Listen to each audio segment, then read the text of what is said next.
this is critical. This is very serious. Like, this is going to really, could potentially, depending on the level of impairment, this could really hold somebody back from living a normal, functional life. And they might not even realize that they have an impairment. Hi, welcome to Schizoid Vision. In this video, we're going to be taking a look at how impairment to executive functioning can create difficulties in schizoids' ability to manage everyday life and to deal with social interactions. In the last video, we looked at the spectrum of schizoid functioning from high to low, and I'm going to go a little bit over that, but I'm going to just start off with what are executive functions. Executive functions are a set of cognitive processes that are essential for controlling and managing behavior, thoughts, and emotions in order to achieve goals. These functions enable us to plan, focus attention, remember instructions, and juggle multiple tasks successfully. They're often described as the management system of the brain, helping us to regulate our actions and responses in complex and dynamic environments. Pretty important. When we looked at the schizoid functioning spectrum, we saw that there was quite a bit of variance in the way that schizoids are able to deal with responsibilities and able to pursue activities such as work and relationship interactions. In this video, I want to look specifically at different types of impairment so that we can look in more deeper and closer at the different challenges that schizoids actually face in day-to-day life, because some people can be strong on one form of functioning and weak on another. With impairment, there's also a spectrum to impairment. So what this means is that someone could be mildly impaired on a particular executive function, or they could be severely impaired on that function. And factors such as the individual's coping mechanisms, environment, and access to support systems can influence the degree and persistence of the impairment. So this means that impairment, if they are severe, they may have started off as mild and then got worse. And if they're mild, they can then become severe at different points in time. I will go a little bit more into the factors that contribute to a person's level of impairment. In psychology, impairment refers to a reduction or disruption in an individual's ability to function effectively in various aspects of life, such as emotional, cognitive, social, or occupational domains. This impairment can be either temporary or permanent, and its severity can range from mild to severe. These are 9 key executive functions. They're not the only executive functions, but these are functions that are critical in the ability to which a person is able to basically function normally on a day-to-day basis.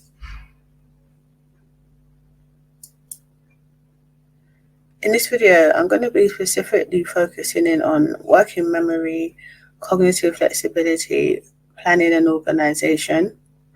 Working memory is one of the key executive functions, and it influences the activity of others of the 9 executive functions. So these functions, they don't work in isolation.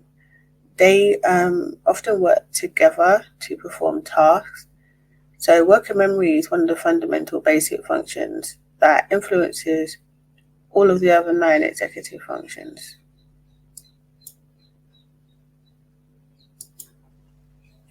What is working memory? Working memory handles both externally derived information, such as new sensory inputs from the environment, and internally generated information such as thoughts, memories, or ideas.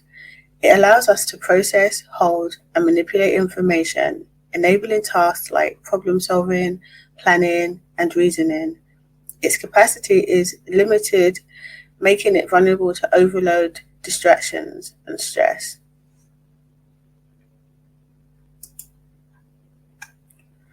I'll explain briefly how working memory operates, or how working memory works, and to give you an idea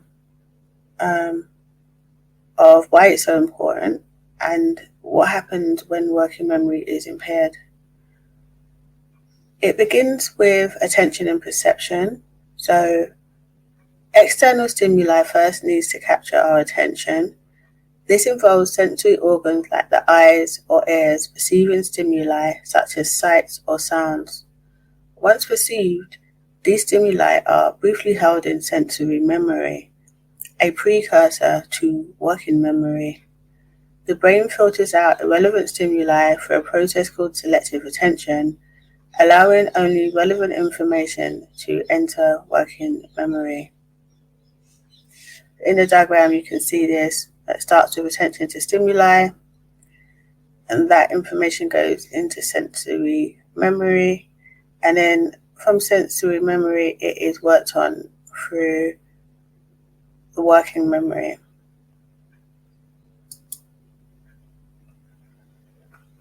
Once the information is in working memory, this is when active manipulation takes place. External stimuli are actively maintained and manipulated when linked to prior knowledge through repetition, meaningful associations, or emotional significance. The information can be encoded into long-term memory. This process solidifies the memory, enabling its future retrieval and application in relevant situations. An example of this might be when we are given a phone number and we want to memorize it for the future. So we may hold it in our head and we'll repeat it over and over to ourselves so that it goes into the long-term storage. There's a lot of other sorts of information that we would be processing. Sometimes the association between the information and previously stored information will help us to store it into long-term memory. And if the information coming in has high emotional significance, this is also something that will enable us to hold it onto the information, process it, and then store it into our long-term memory. So working memory is very important in terms of how we process the information that comes into our minds, and also in our ability to hold on and actively manipulate that information in our minds as it's coming to our heads.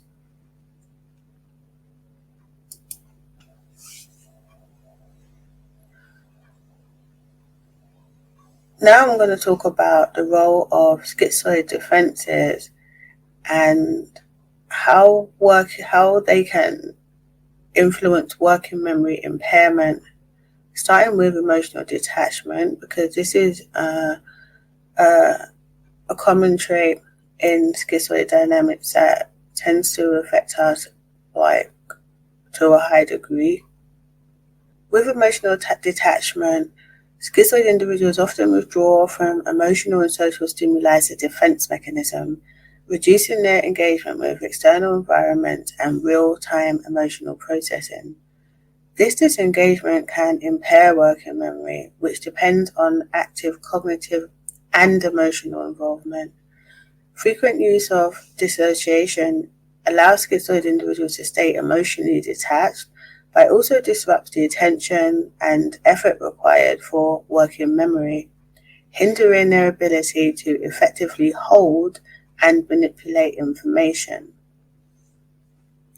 The important point about working memory and long-term memory storage is that when there is an emotional component involved, it's going to make it easier to process the information and store it into long-term memory.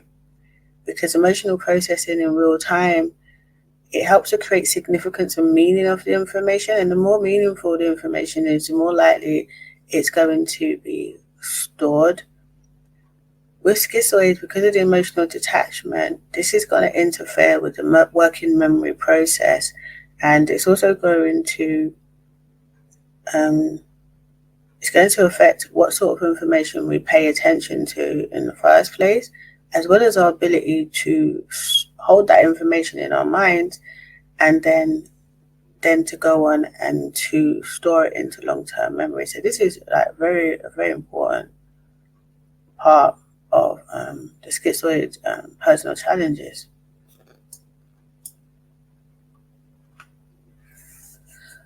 Another part of the schizoid defense mechanism is the process of using intellectualization. So schizoids often focus on abstract or analytical thinking to distance themselves emotionally, which can lead to the development of strong intellectual abilities. However, by over-relying on internal working memory for intellectualization and ideation, they may lack emotional engagement with the external world. This over-reliance disrupts the encoding of information, as both emotional and cognitive input are essential for effective working memory. As a result, their ability to process external information is impaired, hindering working memory performance in practical, everyday tasks. So we know that schizoids tend to live in their own world and that they are emotionally distant from the external world. And this is touching on that area. So what it's going to mean is that we can be very good at like ideating, thinking about theories, analyzing concepts, and we would even use intellectualization to work out what we're feeling emotionally. For those of us who have any interest in processing their emotions, they could often use intellectualization to do this, which means keeping a distance while analyzing one's own emotions, because of looking at emotions in a rational way rather than feeling them directly. With this intellectualization, there can be a lot of creativity. However, when it comes to taking in information from the external world, like in factual terms or detailed terms, holding it in the mind and putting it into long-term memory, there's going to be a difficulty in that. And because of the emotional disconnection from the external world, it's going to mean that engagement with the world isn't going to come from a feeling place, and there can be difficulty with practical tasks. Now, there's more to the difficulty of practical tasks than just this intellectualization or working memory. There's a lot to this issue, and I'm going to unpack this as we go so that you can build a fuller picture of exactly why schizoids can struggle with everyday tasks and challenges, and the role that working memory contributes to this, along with other factors. We need to also look at cognitive flexibility. Cognitive flexibility allows individuals to adapt to new information or changing circumstances, which interacts with prioritizing to reassess tasks and adjust the order of importance. If priorities shift, cognitive flexibility helps to reorganize and reprioritize effectively. Working memory plays a critical role in both cognitive flexibility and task switching.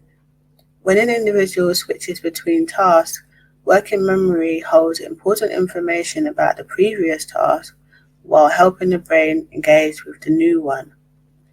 Cognitive flexibility allows for the adjustment in approach when moving between tasks, but it relies on working memory to retain key details and ensure smooth transitions without losing track of goals. We see here that working memory is important to cognitive flexibility, and cognitive flexibility is important to being able to switch between tasks and being able to prioritize tasks and the order in which the task needs to be approached. So it's pretty important. We're going to start talking now about the specific challenges that schizoid individuals may struggle with as a consequence of impaired working memory and also impaired cognitive flexibility. As I said, because on the spectrum, there'll be different degrees to which a person is affected by this.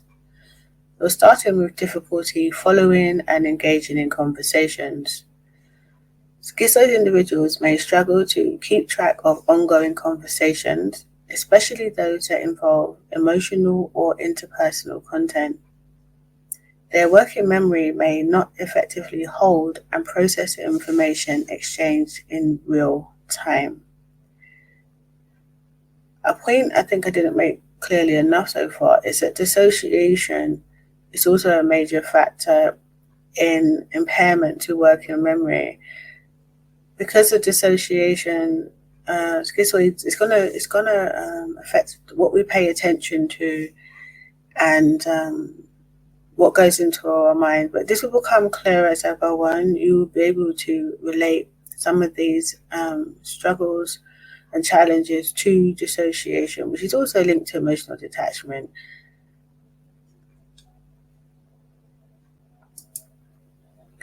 Some examples of this challenge: inability to process in real time. Working memory is critical for holding and processing information as it comes in. Schizoid individuals may struggle to stay present or keep up with conversations, often missing key pieces of information or finding it hard to follow rapid exchanges. Their cognitive resources may not be fully engaged in the moment, especially when the subject matter involves relational or emotional complexities, leading to missed points and challenges in active participation. Some people might think that this is ADHD, but it's actually different from ADHD because the underlying causes of the inability to maintain attention in the moment, in real time, and in following along with the conversation, the underlying reasons for that are different from ADHD. I'm going to do a video on attention control, which is another executive function. In this video, I'm not going to go into depth about attention, but you can see here that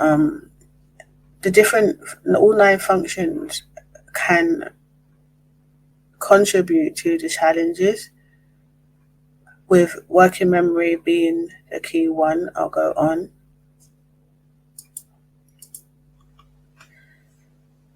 Losing track of conversation flow.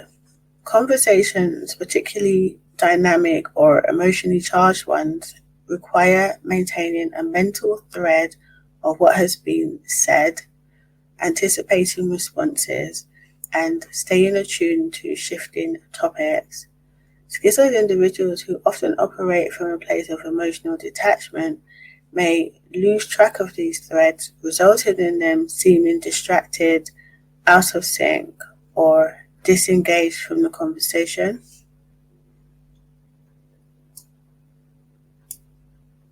Inability to respond appropriately. Since they may not fully process or retain the social and emotional cues within the dialogue, Schizoid individuals can struggle to respond appropriately or timely. This may lead to delayed responses, off-topic remarks, or emotional flatness in response to emotionally charged topics, further straining interpersonal connections. It's important to make this point that this isn't an inability to read social or emotional cues such as in autism, but what this is a delayed or out of syncness, which means that with time and reflection or in a different state, these things could be understood. It's not that they can't be understood. It's just more about the dissociative, detached state creating a bit of a chasm between the self and other. And so there isn't this unification in real time like there is with certain other people. Avoidance of complex interpersonal exchanges. The difficulty in processing emotional or interpersonal conversations may contribute to schizoid individuals' preference for solitude or intellectualized topics. Engaging in emotionally rich conversations may feel cognitively exhausting or overwhelming, reinforcing their tendency to withdraw or intellectualize rather than participate fully. Yeah, I do relate to this actually. It can be quite draining because it requires a lot of sustained effort to connect with the conversation. And yeah, if there's a high level of emotional content as well, yeah, it can be. For a lot of schizoids, we will like dissociate, and some schizoids won't even attempt to make an effort to try to get involved in these complex interpersonal exchanges. They just might just stay completely out of it, because for a lot of us, there's not really the motivation to get involved in these sort of exchanges. But it does depend, because for some schizoids, like, we do want to have some sort of social participation, but it is just very draining for us. Challenges in multi-step tasks. Impaired working memory makes it difficult to retain and follow multi-step instructions, leading to errors and frustration. Tasks that require remembering and executing multiple steps can be difficult.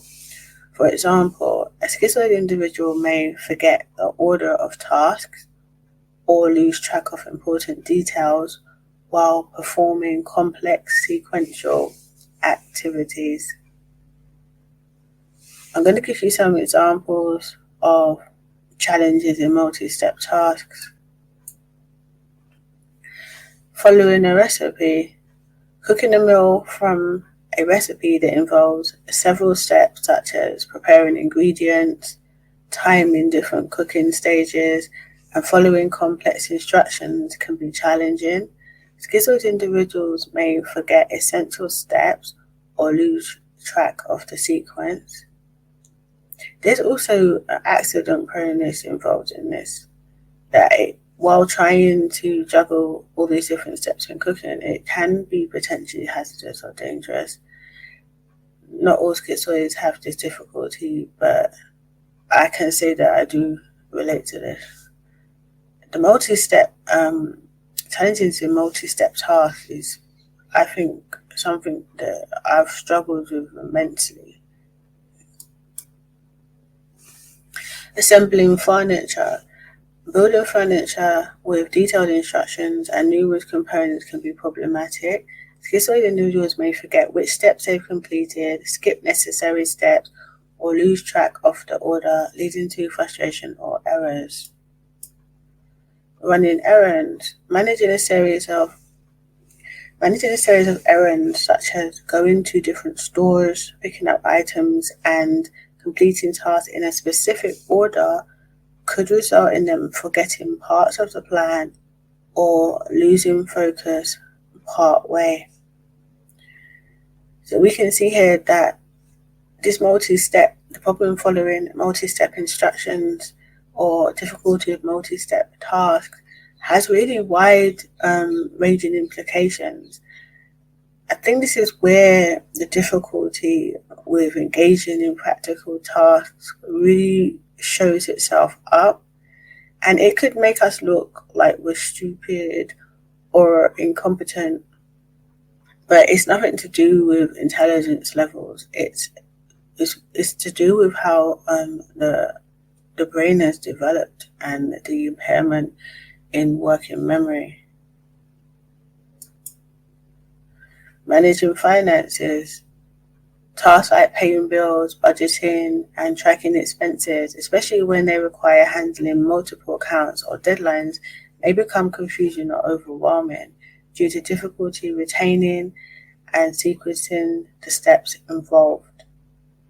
So this is critical, as I was just saying. This is very serious, right? This is going to really, could potentially, depending on the level of impairment, this could really hold somebody back from living a normal functional life. And they might not even realize that they have an impairment. They might think that they're lazy. They might think that, I don't know, they just might not think, oh, it's a working memory impairment, you know? So I think it's really important to highlight this for schizoid individuals who might be struggling in the practical areas of their life and not really be able to account for why that is. Another challenge is frequent loss of train of thought. Schizoid individuals may frequently lose their train of thought in discussions or during tasks. This is a common sign of working memory impairment as they struggle to maintain focus on ongoing activities. They might forget what they just heard, read, or even said themselves, indicating an inability to temporarily hold and process that information effectively. Some people, they might say that, oh, you're scatterbrain or something like that. But it's a serious thing. This can have impacts on things such as mental arithmetic.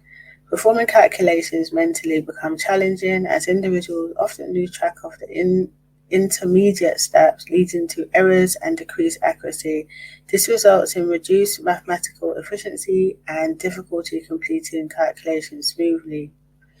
I would say that although holding information in the head and conducting mental arithmetic might be challenging for schizoids with impairment of working memory, that they can, because they're good with abstract concepts and or can be good with abstract concepts, not all, it does vary, that they might be like really good at things like calculus and trigonometry and these like sort of like mathematical processes that a lot of people would struggle with. So one person might be good at holding information in their head and doing mental arithmetic. Another person might be better at applying mathematical concepts to tasks. So all is not lost. It just depends on the individual. Reading comprehension. Difficulty retaining previously read information can lead to poor comprehension, requiring frequent rereading of text, resulting in a slower reading pace and reduced effectiveness in understanding and processing the material.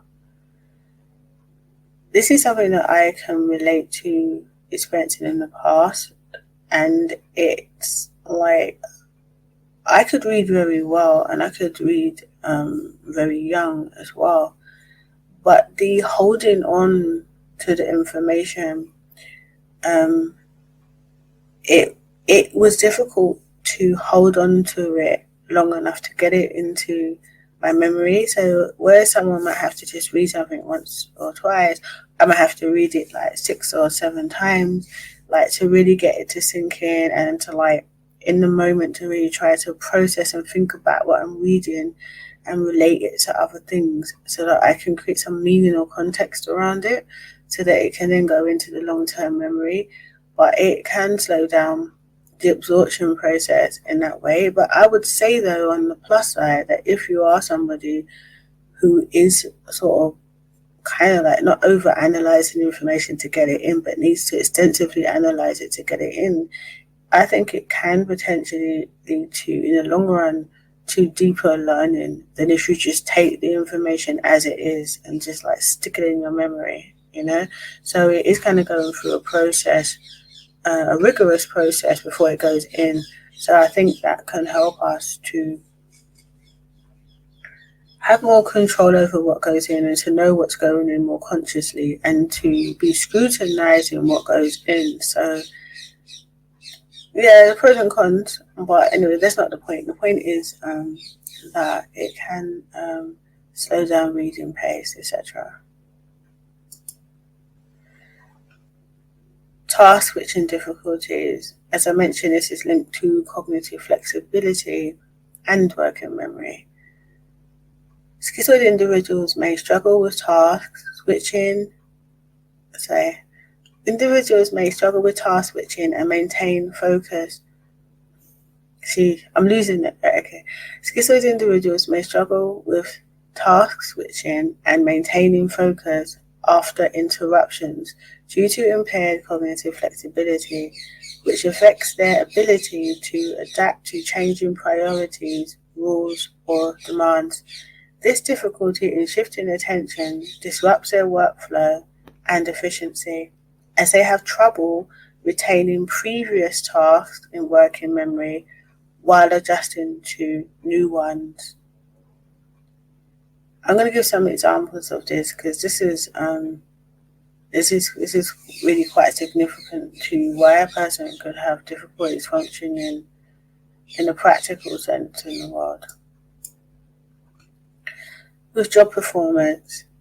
In a fast-paced work environment, schizoid individuals may struggle to shift between tasks when interrupted by urgent requests or new responsibilities. For example, if they're writing a report and they're asked to attend a meeting or handle a sudden issue, they might lose track of the original task, forgetting important details or taking a long time to refocus.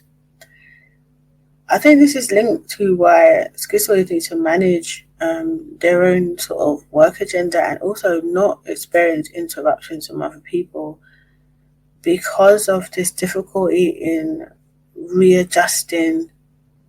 So I would say it's mainly because schizoids are in their head and they build up an image of what they need to do, and they have that mapped out, and then they're on the path. If someone comes along and says, oh, can you just do this now? And because we lack spontaneity, to suddenly switch between doing this to doing that, it's a big leap for us. Where someone else is like, that's more in touch with the outside world in the moment, they can be on the task, and then something happens there, they just switch over to that. That's fine. Oh yeah, I'll just do that now. But with the schizoid, because of like how we operate, we can't really be pulled by the external world, pulled about by the external world too much. And we tend to really want to just like focus in on, you know, what we've got in mind, rather than being like told, oh, can you do this now? Can you do that now? It's very mentally unsettling to be pulled off the path that you're on by external forces.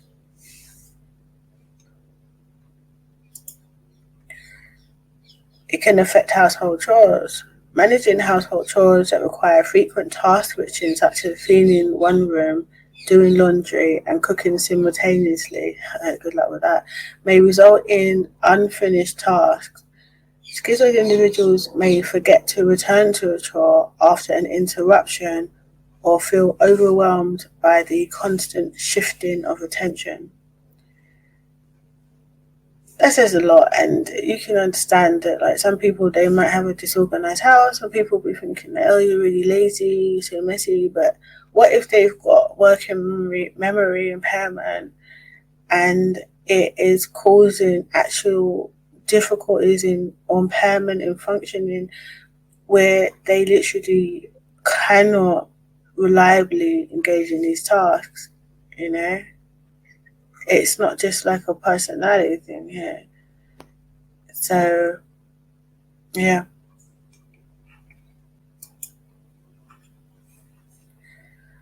Multitasking stands to reason. Schizoid individuals may find multitasking particularly overwhelming, as it demands sustained cognitive engagement across multiple tasks simultaneously. This places a significant burden on their already compromised working memory, making it difficult to retain and process information for several tasks at once. As a result, they may struggle to keep track of details, lose focus, or feel mentally fatigued. Yeah, that says a lot. Now, something really important about working memory impairment is that it affects hierarchical thinking. I'm going to give a really brief overview on what hierarchical thinking is and how impairment can affect us. Really, this should be like a whole video because, there's a lot to this. I am skirting over issues because it's more of an introduction. In future, I will go into more depth in some of these concepts. The working memory impairment and hierarchical thinking. Hierarchical thinking is the cognitive ability to organize and prioritize information, tasks, or concepts based on their relative importance, urgency, or complexity. It structures ideas in a top-down manner where high-level concepts or goals guide the arrangement of specific details or steps. This ability allows individuals to manage tasks, solve problems, and make decisions by focusing on key priorities and breaking complex processes into manageable parts. Impairment of this function can lead to difficulty in organizing tasks, poor prioritization, or difficulty managing complex problems, resulting in disorganization and reduced productivity.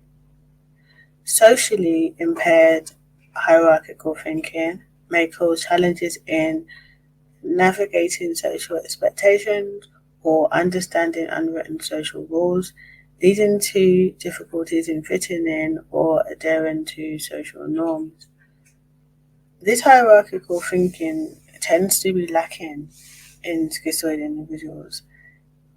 I think this accounts for a lot of why, especially low functioning schizoids, have a difficulty fitting in and carrying out tasks in everyday life that are required to live what's called like maybe a normal standard of living, etc. I mean, this is a really complex issue, and I'm trying to make the points as simply as possible so that you can get the picture. I'll go on because really, I've got down here working memory, cognitive flexibility, organization, and planning, because those are the three areas we're mainly looking at in this video, and they all contribute towards hierarchical thinking, or the ability to successfully engage in hierarchical thinking. And these are all problems that schizoid individuals, or executive functions that schizoid individuals have difficulty with, potentially.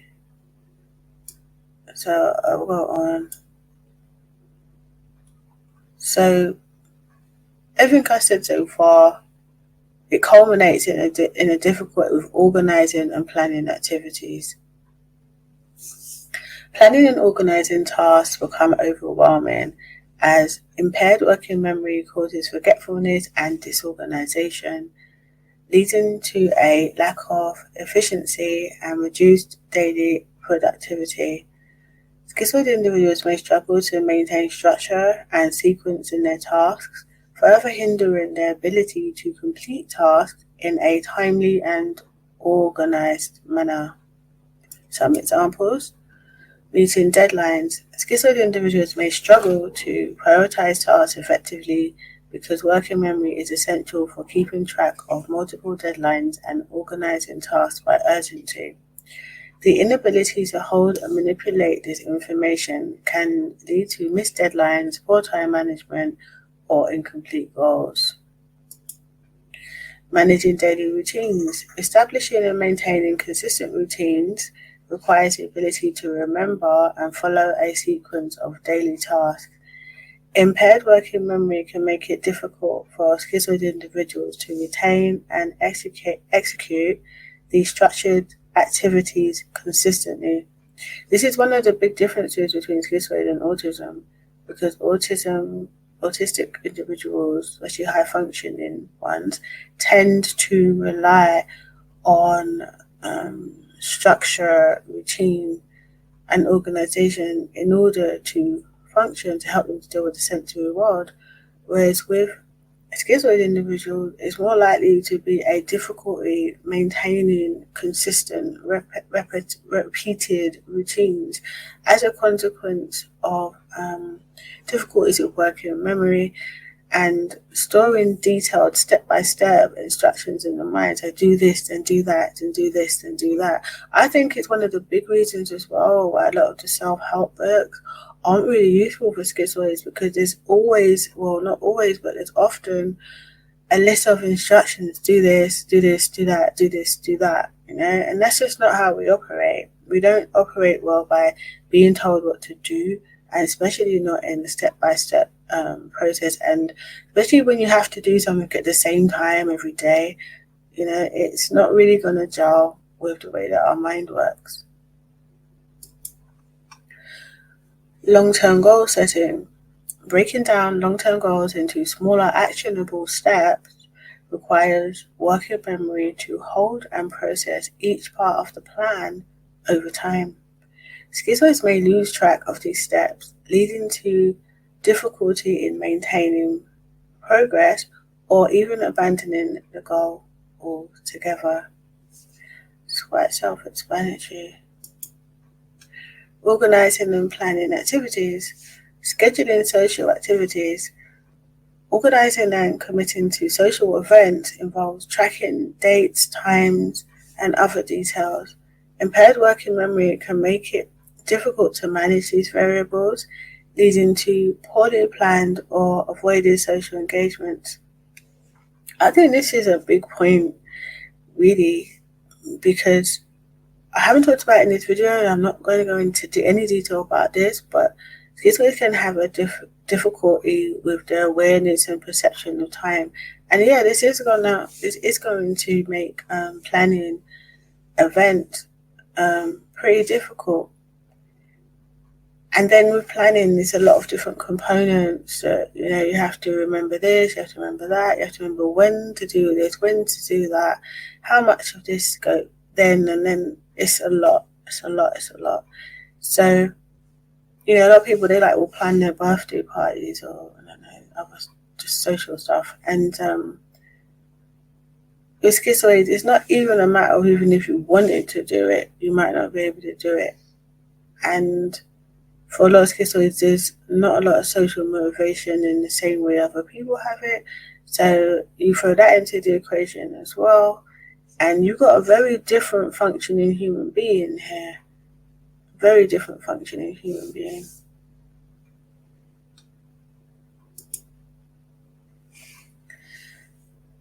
So to kind of round this up a bit, I want to make the point about socially impaired hierarchical thinking. So hierarchical thinking can be applied in different ways. It can be applied to abstract concepts, which might be something that we could be better at than actual applying hierarchical thinking to objects in the physical world, like as we were talking about prioritizing tasks and what needs to be done when. But also hierarchical thinking can be applied socially to the broader spectrum of the operation of society. Now, I think this is an important point about what happens with socially impaired hierarchical thinking. I'm going to read this to you, and hopefully it will resonate and you'll understand why this is important. Impaired hierarchical thinking in schizoid functioning can disrupt the individual's ability to perceive and organize social structures, which can lead to difficulties in understanding societal norms and adhering to rules. Schizoids may struggle with processing relationships in terms of power dynamics and authority or social roles, which contribute to their detachment from social environments. This impairment can manifest in a lack of internal motivation to conform to societal expectations, as rules and norms may appear arbitrary or irrelevant. As a result, schizoids may find themselves disconnected from typical social frameworks, leading to isolation or alienation. The inability to navigate these social hierarchies often exacerbates their emotional detachment, making it harder to form meaningful relationships or find a sense of belonging. Additionally, their cognitive style, marked by an emphasis on internal rather than external validation, further impairs their capacity to integrate into social groups that rely on conformity and rule following as a means of cohesion. These difficulties ultimately reinforce schizoid withdrawal and the perception that society norms are unnecessary constraints. I don't want to say that schizoids are natural outlaws, because most of us, we will live in compliance with the rules of the land and so forth. But within ourselves, within our mind, because, and I didn't realize it at first this was connected to working memory, but I was aware of the lack of hierarchical thinking. What this means is that there's no emotional attachment to social order.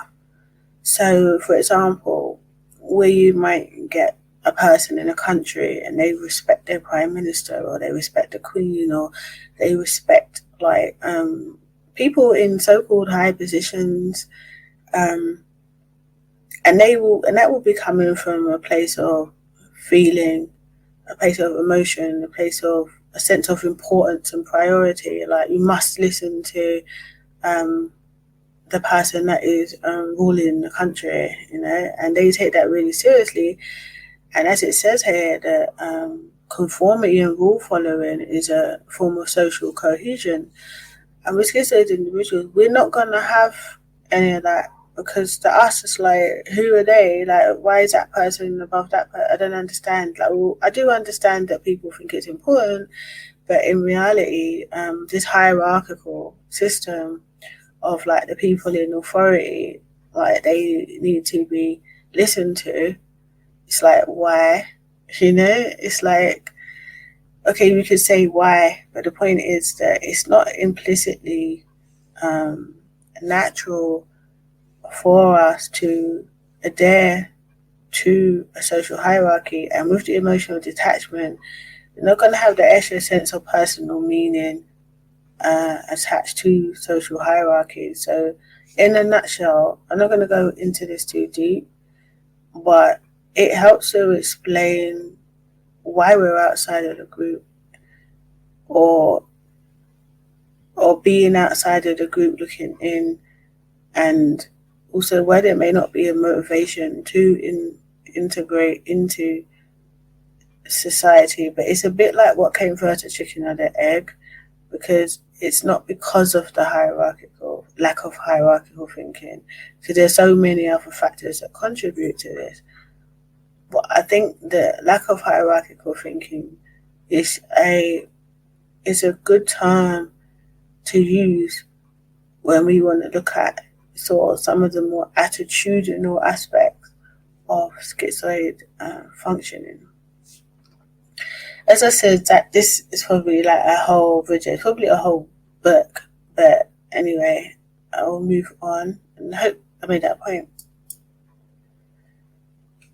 So to conclude this video, I want to reiterate the point that I showed like a number of challenges related to difficulty in executive functioning, more specifically related to the cognitive functions of working memory, cognitive flexibility, and organization and planning. But this impairment is going to vary from person to person, and one person may have strengths and weaknesses in one area, and another person doesn't. It's important to make the point as well is that impairment, in some cases, not all cases, but in some cases, it can be helped. The most important thing is to identify the area of the impairment and why it's occurring. And this is something that could enable a person that may be struggling in this area of their life to get tailored help and assistance. Because until a person can identify that they have a problem and why they have a problem, then it's going to be difficult to get help with that problem.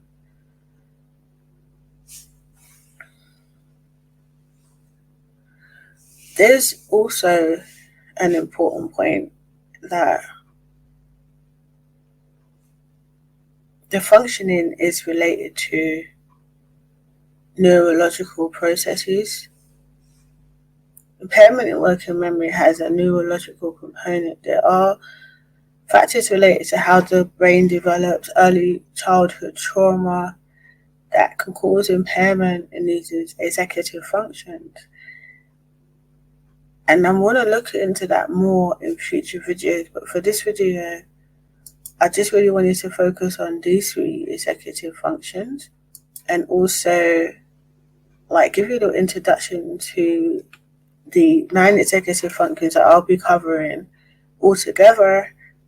I will look into the other executive functions in future videos, but for now, I hope this video was an eye-opener and that it was informative and it really helped you to see like that these struggles, it's not a matter of choice. This is something that is part of the condition, the schizoid condition, that I don't really see people talking about, and I think it's important in our understanding.